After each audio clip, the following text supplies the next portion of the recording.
Many of us get confused between Fujifilm 3 lenses, the very affordable pancake 18mm F2, the good old 16mm F1.4 and the newest 18mm 1.4. Even myself is very curious to find out how are they compared with each another.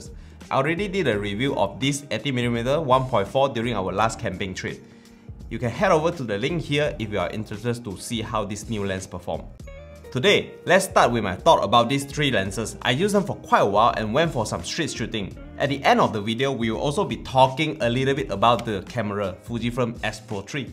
If we are shooting any subject beyond 1.5 meter from us, these three lenses basically can't tell much of a difference besides the 16mm ever so slightly wider by 2mm or 3mm in full frame equivalent, 24 versus 27. Of course, if we are pixel peeping, we can see the newest 18mm 1.4 have an edge on image quality on center and corner. Not too much, but by a smidge. Anyway, that's not the thing we are concerned today. I'm more concerned in the image look or character these three lenses produce, especially when it's a large aperture lens. You and me care about that bokeh rendering, right? The pancake 18mm F2 has the less pleasing bokeh out of the three lenses. Not to mention its f2. Even though we stopped down the other two to match at f2, bokeh ball and rendering still way better and nicer than the pancake 18mm f2. I think this sample photo can tell the story.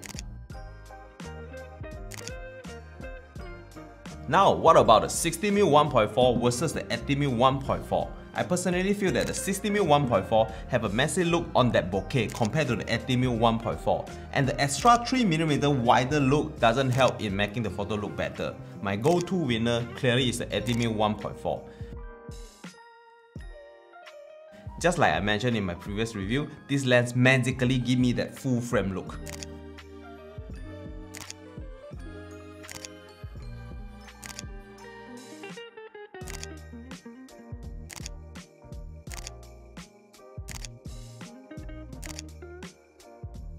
One more thing that everybody concerned, minimum focusing distance. 16mm 1.4 known as a wide-angle macro lens for many years. In fact, 18mm not far behind. Here's the sample photo of these three lenses at their minimum focusing distance.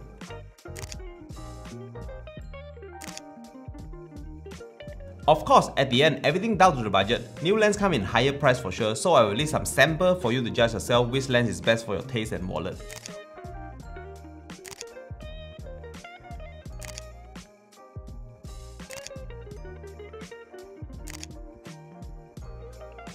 Some side note worth mention, if I'm only doing some casual street walking or light travel, the pancake 18mm F2 will be my choice because it fits any Fuji camera perfectly on weight and size. Of course, the outlook too. It's almost like a perfect combo with the S Pro 3. Only I wish the bokeh can be as good as the 18mm 1.4 and F2 at least. Alright, enough of talking. Now we go on a simple morning street photography trip during a holiday break. Let me show you some behind the scene and photo. Since I'm not a big fan of that 16mm 1.4, I changed the lens with one of my favorite lenses of Fuji X system, 56mm 1.2. Cue the montage.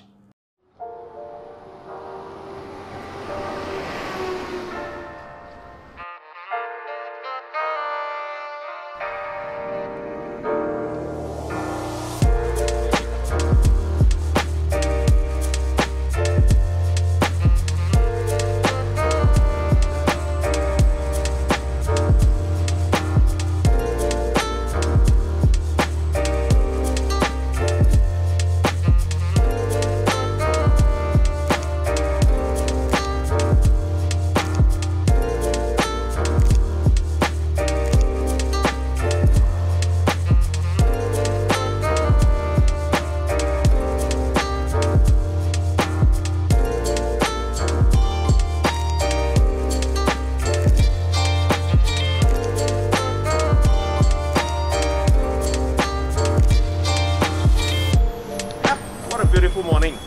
Usually we think Klang, this city, is a packed full and then full with car, full with people, but today public holiday. I never expect this city to be so chill and good to walk around. Enjoy the view.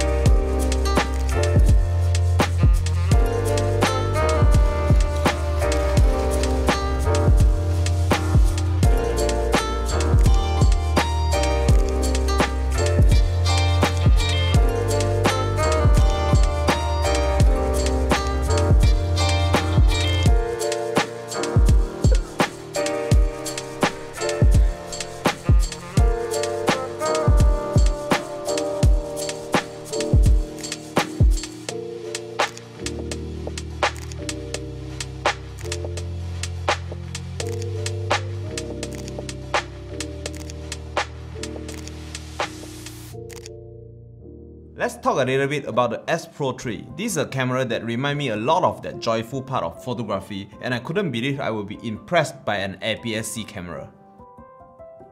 My photography career started back in 2007, Canon EOS 40D. By that time, digital full-frame sensor is something very flagship and only few cameras have it. After owning 550D, 40D, 7D, and eyes on that 5D Mark II for a long time, finally, I upgraded myself to the 5D Mark III. Good old day.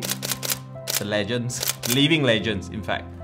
Since then, my whole world changed. I never eyes on any APS-C camera anymore. We all know how tasty the full-frame world can be. Time flying, the next time I pick up an APS-C is the Fuji X-T3. Because of the video capability of 4K 60p 10-bit, I use this mostly for video, not photo, so as a successor X-T4. But something slowly changed my mind a little, the film simulations. At first we all thought it would be just like a filter like we did in Instagram or any apps, but once you really dive into, you will quickly find out that's not just a filter. Fuji has some magic in it. Film simulation work differently in different scenario and scene.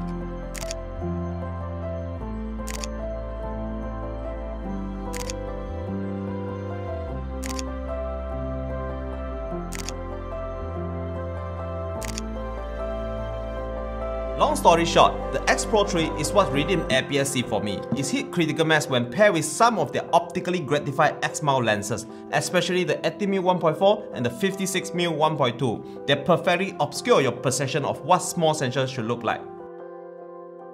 Ever since its launch, the S Pro 3 had divided the photography world down the middle. Some are captivated by its form and concept, the others ridicule it for being pretentious. Me personally, I side with the former. The way discrete digital displays are designed around an optical rangefinder make this a modern yet faithful materialization of the film camera experience.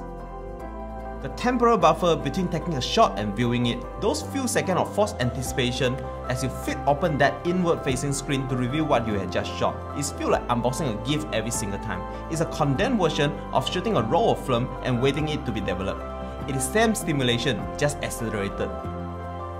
If you want to push to the extreme, you could restrict yourself only check the shot after you reach home and never out in the field. That way, even more film-like.